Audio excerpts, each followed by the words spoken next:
വിശദമായ വാർത്തകളിലേക്ക്.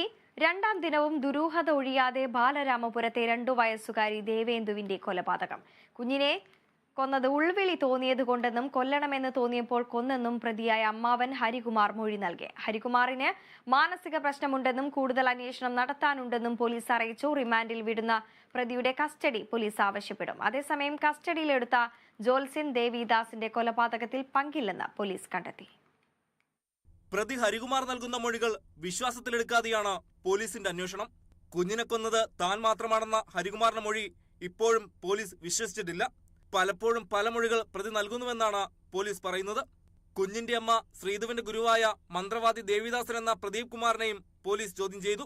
കുടുംബത്തിന് അന്ധവിശ്വാസങ്ങൾ ഉണ്ടായിരുന്നുവെന്ന് പോലീസിന് സംശയം തോന്നിയിരുന്നെങ്കിലും അത് സാധൂകരിക്കാൻ കഴിഞ്ഞിട്ടില്ല. അന്ധവിശ്വാസവുമായി ബന്ധപ്പെട്ട പ്രശ്നങ്ങളൊന്നുമില്ലെന്ന് ബാലരാമപുരം റൂറൽ എസ് പി പറഞ്ഞു. പ്രതി 7 വർഷത്തോളമായി മാനസിക രോഗത്തിന് ചികിത്സ തേടുന്ന ആളാണ്. ഇതിന്റെ ഫീൽഡ് എൻക്വയറി ഉണ്ട്, ഇതിന് സയന്റിഫിക് ഇൻവെസ്റ്റിഗേഷൻ ആയിട്ട് കുറേ കാര്യങ്ങൾ മനസ്സിലാക്കേണ്ട, ഒരുപാട് സാക്ഷികളെ ചോദ്യം ചെയ്യാനുണ്ട്.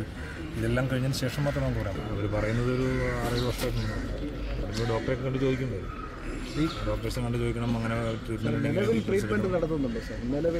ഇപ്പോൾ അയാൾ ടാബ്ലറ്റ്സ് കഴിക്കേണ്ടതെന്നാണ് പറയുന്നത്. പ്രാഥമികമായിട്ട് അയാളെ സംസാരിക്കുന്ന സമയത്ത് അയാൾ നോർമലല്ല. രണ്ടാം ദിനവും കൊലപാതകത്തിന് പിന്നിലെ കാരണം അവ്യക്തമായി തുടരുകയാണ്. അമ്മ ശ്രീധുവിന്റെ പങ്കും കണ്ടെത്താൻ കഴിഞ്ഞിട്ടില്ല.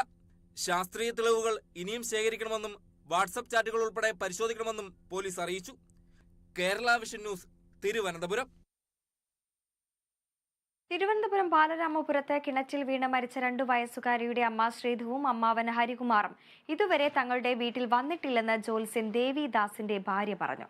വീട്ടിൽ മന്ത്രവാദം നടക്കുന്നില്ലെന്നും ജ്യോതിഷം മാത്രമാണ് പഠിപ്പിക്കുന്നതെന്നും ദേവിദാസിന്റെ ഭാര്യ കൂട്ടിച്ചേർത്തു. ചേച്ചി പി പറഞ്ഞ ദേവിദാസന്റെ ഭാര്യയാണ്. അപ്പൊ അവരിപ്പോ കസ്റ്റഡിയിൽ കൊണ്ടുപോയിരിക്കുകയാണല്ലോ, അതെന്തിനാണെന്ന് അറിയോ? അത് ഒരു പയ്യനെന്തരം 30 ലക്ഷം രൂപ സാറ് കൊടുക്കണമെന്ന്. സാറ് കൊടുക്കാനൊന്നുമില്ല, അവൻ കൊടുക്കാനുണ്ടെന്നും പറഞ്ഞാണ് പരാതി കൊടുത്തേക്കുന്നത്. അവന് 1 രൂപ കൊടുക്കാനുമില്ല.